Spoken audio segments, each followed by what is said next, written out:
மத்திய உள்துறை அமைச்சர் அமித்ஷா புதுக்கோட்டை மாவட்டம் திருமயம்கோட்டையில் உள்ள கால பைரவர் கோயிலில் சாமி தரிசனம் செய்து வருகிறார்.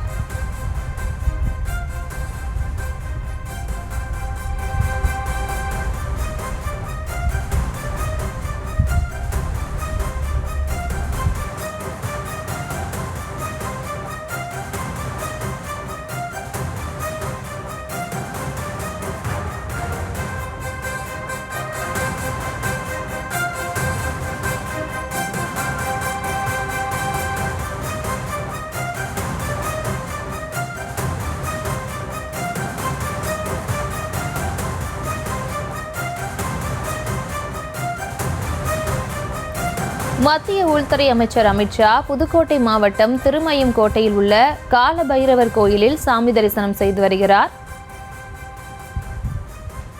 இது தொடர்பான மேலும் விவரங்களை எமது செய்தியாளர் பாக்கியராஜிடம் கேட்கலாம். பாக்கியராஜ், வணக்கம். மேலும் விவரம். புதுக்கோட்டை மாவட்டம் திருமயம்கோட்டையின் உட்புறம் உள்ள பல்லவர் காலத்தில் கட்டப்பட்ட குடைவெளிய கோயில்களான சத்தியமூர்த்தி பெருமாள் கோயில் மற்றும் சிவன் கோயில் ராஜராஜேஸ்வரரை சத்தியவா கிரீஸ்வரரை வழிபாடு செய்ய இன்று விமானம் மூலம் திருச்சி விமான நிலையம் வந்தடைந்த மத்திய உள்துறை அமைச்சர் அங்கிருந்து ஹெலிகாப்டர் மூலம் சிவகங்கை மாவட்டம் கர்நாடகாத்தான் தற்காலிக இறங்குதளம் மூலம் வருகை தந்து சாலை மார்க்கமாக சுமார் 10 கிலோமீட்டர் தூரம் உள்ள திருமயம் கோயிலை வந்தடைந்தார். கோட்டையின் உட்பகுதியில் உள்ள பல்லவர் காலத்து குடைவரை கோயில்களான சத்தியமூர்த்தி பெருமாள் கோயிலில் முதலில் சுவாமி தரிசனம் செய்தார். இதனைத் தொடர்ந்து சிவன் கோயிலில் ராஜராஜேஸ்வரி அம்மனை வழிபட்டார். இந்த பழமை வாய்ந்த கோயிலில் ராஜேஸ்வரி அம்மனை பழங்காலத்தில் மன்னர்கள் போருக்கு செல்வதற்கு முன்பாக வழிபாடு நடத்திவிட்டு என்றால் வெற்றி கிட்டும் என்ற வழக்கம் இருந்ததாக சொல்லப்படும் இந்த ராஜராஜேஸ்வரி அம்மனை மத்திய அமைச்சர் அமித்ஷா அவர்கள் வழிபாடு செய்தார். இங்கு ஏற்கனவே தமிழ்நாட்டில் நாடாளுமன்ற முதல்கட்ட தேர்தல் பரப்புரையின் போது மத்திய அமைச்சர் அமித்ஷா அவர்கள் கடந்த ஏப்ரல் 12ஆம் தேதி சுவாமி தரிசனம் செய்ய இருந்த நிலையில் மழை காரணமாக அந்த நிகழ்ச்சி ரத்து செய்யப்பட்டது. இந்த நிலையில் நாடாளுமன்ற தேர்தல் வாக்குப்பதிவு இறுதிக்கட்டத்தை எட்டிய நிலையில் இன்று மீண்டும் சுவாமி தரிசனம் செய்ய மத்திய அமைச்சர் அமித்ஷா அவர்கள் வருகை சுவாமி தரிசனம் செய்து வருகிறார். இதனைத் தொடர்ந்து இன்று தேய்பிரை அஷ்டமி என்பதால் பைரவரை வழிபட்டால் நல்லது நடக்கும் என்று சொல்லப்படும் வகையில் திருமயம் கோட்டையின் வடக்கு புறத்தில் உள்ள பைரவர் கோயிலில் மத்திய உள்துறை அமைச்சர் அமித்ஷா வழிபாடு செய்து வருகிறார். தமிழகத்திலேயே வடக்கு பார்த்தபடி தனி கோவில் கொண்டருளும் பைரவர் தலம் இது மட்டுமே ஆகும்.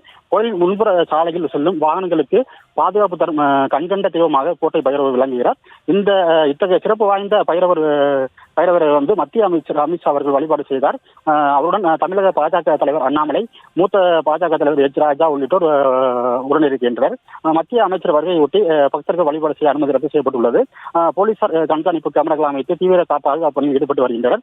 மத்திய அமைச்சர் அமித்ஷா வருகையொட்டி காடு முதல் திருமயம் கோட்டை வரை போக்குவரத்து மாற்றம் செய்யப்பட்டுள்ளது. வழிபாடு செய்து முடித்த பிறகு மத்திய அமைச்சர் அமித்ஷா அவர்கள் அங்கிருந்து மீண்டும் சாலை மார்க்கமாக காடு சென்று அங்கிருந்து ஹெலிகாப்டர் மூலம் திருச்சி விமான நிலையம் சென்று அங்கே சென்றடைகிறார். அங்கிருந்து மத்திய அமைச்சர் அமித்ஷா அவர்கள் திருப்பதிக்கு செல்ல உள்ளார். விவரங்களுக்கு நன்றி பாக்கியராஜ்.